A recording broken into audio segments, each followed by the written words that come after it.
नमस्कार दोस्तों, मैं विवेक यदुराज और आप देख रहे हैं आपका अपना चैनल द यदुराज शो। दोस्तों, पॉलिटिक्स नामा में आज हम एक ऐसी यात्रा को लेकर आए हैं जिसकी हिंदुस्तान भर में चर्चा हो रही है। मणिपुर से यह निकली यह यात्रा महाराष्ट्र के मुंबई में जाकर के समाप्त होगी। दोस्तों, हम जिस यात्रा की बात कर रहे हैं उसका नाम है भारत जोड़ो न्याय यात्रा। यह राहुल गांधी के नेतृत्व में मणिपुर से निकाली गई है और महाराष्ट्र में जाकर के समाप्त होगी। आज हम इसी यात्रा के बारे में और इसके पूरी रूट चार्ट के बारे में आपको हम जानकारी देंगे कि कितने किलोमीटर की है, कहां कहां और किन प्रदेशों से होकर गुजरेगी। दोस्तों, 2024 का लोकसभा का चुनाव नजदीक आ रहा है। सारी पार्टियों ने कमर कस ली है। इसी के मद्देनजर कांग्रेस पार्टी ने भी 2024 के लोकसभा चुनावों के मद्देनजर ध्यान में रखते हुए 14 जनवरी से भारत जोड़ो न्याय यात्रा शुरू कर दी है। दोस्तों, इसके पहले भी राहुल गांधी ने एक यात्रा निकाली थी जो कन्याकुमारी से लेकर के श्रीनगर तक चली थी। 7 सितंबर 2022 को तमिलनाडु के कन्याकुमारी से शुरू हुई यह यात्रा 19 जनवरी को जम्मू कश्मीर के कश्मीर में जाकर के समाप्त हुई। राहुल गांधी के उस यात्रा में इन्हें दक्षिण से लेकर उत्तर तक भरपूर समर्थन मिला था। उसी समर्थन को ध्यान में रखते हुए कांग्रेस पार्टी एक बार फिर एक यात्रा राहुल गांधी के नेतृत्व में निकाल रही है। मणिपुर से इस यात्रा की शुरुआत हो चुकी है। कांग्रेस के पूर्व अध्यक्ष राहुल गांधी के नेतृत्व में मणिपुर से भारत जोड़ो न्याय यात्रा की शुरुआत हुई। दोस्तों, इस यात्रा को पहले भारत जोड़ो यात्रा के नाम से जाना जाता था, जो कि पहले चरण में इसे इसी नाम से निकाला गया था। लेकिन इस चरण में इस यात्रा का नाम बदल करके भारत जोड़ो न्याय यात्रा कर दिया गया है। इस यात्रा को दिन रविवार 14 जनवरी को मणिपुर के थौबल जिले के खोंगजोम इलाके के एक निजी मैदान से हरी झंडी दिखा करके शुरुआत की गई। वर्तमान में कांग्रेस अध्यक्ष मल्लिकार्जुन खड़गे सहित कांग्रेस के सभी वरिष्ठ नेता इस रैली में हरी झंडी दिखाते समय उपलब्ध थे। अभी कुछ महीनों पहले मणिपुर दंगों की आग से जल रहा था।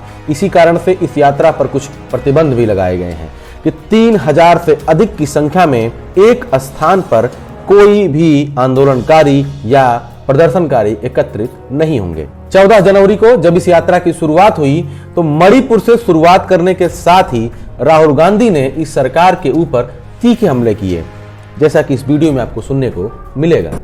29 जून के बाद वो मणिपुर रहा ही नहीं, बढ़ गया। कोने कोने में नफरत फैली, लाखों लोगों को नुकसान हुआ।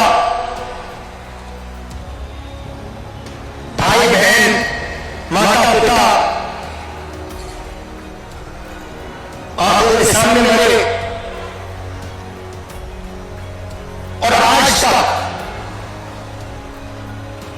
तक हिंदुस्तान के प्रधानमंत्री मणिपुर में आपके आंसू पोंछने, आपसे गले लगने। यह यात्रा 67 से अधिक दिनों तक चलेगी। 15 राज्यों से होकर गुजरेगी जो 110 जिलों को कवर करेगी, जिसमें 100 लोकसभा सीटें और 317 विधानसभा सीटें कवर की जाएंगी। इस यात्रा की शुरुआत 14 जनवरी से शुरू हो चुकी है, लेकिन इस यात्रा का समापन 20 मार्च को महाराष्ट्र की राजधानी मुंबई में होगा। कांग्रेस पार्टी के महासचिव जयराम रमेश ने इस पूरे यात्रा का रूट चार्ट जारी कर दिया है। आपको बताते चलें कि इस पूरे यात्रा में सबसे ज्यादा उत्तर प्रदेश के 20 जिले कवर किए जाएंगे। आपको पता ही है कि कांग्रेस पार्टी 2009 के लोकसभा चुनाव के बाद उत्तर प्रदेश में न विधानसभा में और न ही लोकसभा में कोई खास प्रदर्शन कर पाई है। 2014 के लोकसभा में इसका प्रदर्शन बहुत बुरा रहा, 2 सीटों पर सिमट गई। 2019 में मात्र 1 सीट कांग्रेस पार्टी जीत पाई। उसी तरीके से 2012 के विधानसभा चुनाव में कांग्रेस पार्टी कोई खास प्रदर्शन नहीं कर पाई। तो सबसे ज्यादा कांग्रेस पार्टी ध्यान इस यात्रा में उत्तर प्रदेश पर दे रही है। 20 जिलों से होकर के यह यात्रा उत्तर प्रदेश में गुजरेगी। भारत जोड़ो न्याय यात्रा जिसकी शुरुआत 14 जनवरी को मणिपुर से हुई। मणिपुर में यह 4 जिलों को कवर करेगी। 107 किलोमीटर की यात्रा होगी। नागालैंड में 5 जिलों को कवर करेगी और 257 किलोमीटर की यह यात्रा होगी। उसके बाद यात्रा असम में प्रवेश करेगी। असम में 17 जिलों से होकर के गुजरेगी। 833 किलोमीटर का सफर तय करेगी। इसके बाद यह यात्रा अरुणाचल प्रदेश में जाएगी। एक जिले को कवर करते हुए 55 किलोमीटर की यात्रा संपन्न करेगी। अरुणाचल प्रदेश से होते हुए यह यात्रा मेघालय जाएगी। यहां भी सिर्फ एक जिले को कवर करेगी और 5 किलोमीटर की दूरी कवर की जाएगी। मेघालय से होते हुए भारत जोड़ो न्याय यात्रा पश्चिम बंगाल में जाएगी। पश्चिम बंगाल में 7 जिलों को कवर करते हुए लगभग 550 किलोमीटर की दूरी यह यात्रा तय करेगी। पश्चिम बंगाल से होते हुए यह यात्रा बिहार राज्य में प्रवेश करेगी, जहां यह 7 जिलों में जाएगी और लगभग 550 किलोमीटर की दूरी तय करेगी। बिहार से होते हुए यह यात्रा झारखंड में प्रवेश करेगी, जहां यह 13 जिलों से होते हुए गुजरेगी और लगभग 804 किलोमीटर की दूरी तय की जाएगी। झारखंड से होते हुए यह यात्रा ओडिशा में जाएगी। ओडिशा में यह 4 जिलों को कवर करेगी और लगभग 341 किलोमीटर की दूरी तय करेगी। उड़ीसा से होते हुए यह यात्रा छत्तीसगढ़ में प्रवेश करेगी, जो 7 जिलों से होते हुए गुजरेगी और लगभग 536 किलोमीटर की दूरी तय करेगी। छत्तीसगढ़ से होते हुए यह यात्रा आएगी कांग्रेस पार्टी के सबसे कमजोर किले में, यानी उत्तर प्रदेश में। उत्तर प्रदेश में कांग्रेस पार्टी की यह यात्रा 20 जिलों से होकर गुजरेगी और लगभग 1100 किलोमीटर की दूरी तय करेगी।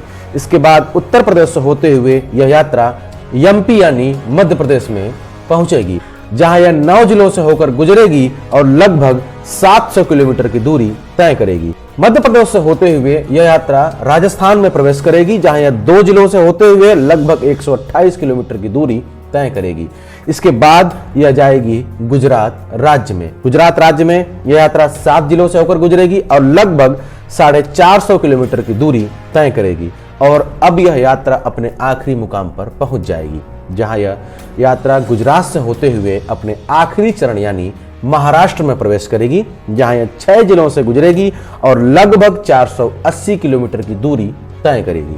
20 मार्च को मुंबई में इस यात्रा का समापन होगा। 67 दिनों तक चलने वाली यह यात्रा लगभग 6700 किलोमीटर से अधिक की दूरी तय करेगी। कांग्रेस पार्टी की इस यात्रा से बहुत उम्मीदें हैं, जैसा कि उनकी यात्रा के पहले चरण में था भारत जोड़ो यात्रा से। भारत जोड़ो यात्रा के अपार सफलता के बाद राहुल गांधी ने इस यात्रा की शुरुआत की, इस उम्मीद के साथ भारत जोड़ो न्याय यात्रा में भी इस पार्टी को अभूतपूर्व समर्थन एक बार फिर दोबारा से मिलेगा। तो दोस्तों, हम मिलते रहेंगे ऐसी ही किसी एक और राजनीति की खबर के साथ। हमें विदा दीजिए, तब तक के लिए नमस्कार। और वीडियो को आखिर में देखना ना भूलिए। अगर आप हमारे चैनल पर नए हो तो चैनल को सब्सक्राइब कर दीजिए, वीडियो को लाइक कर दीजिए, ताकि हमारी और आपकी मुलाकात भविष्य में भी होती रहे। धन्यवाद।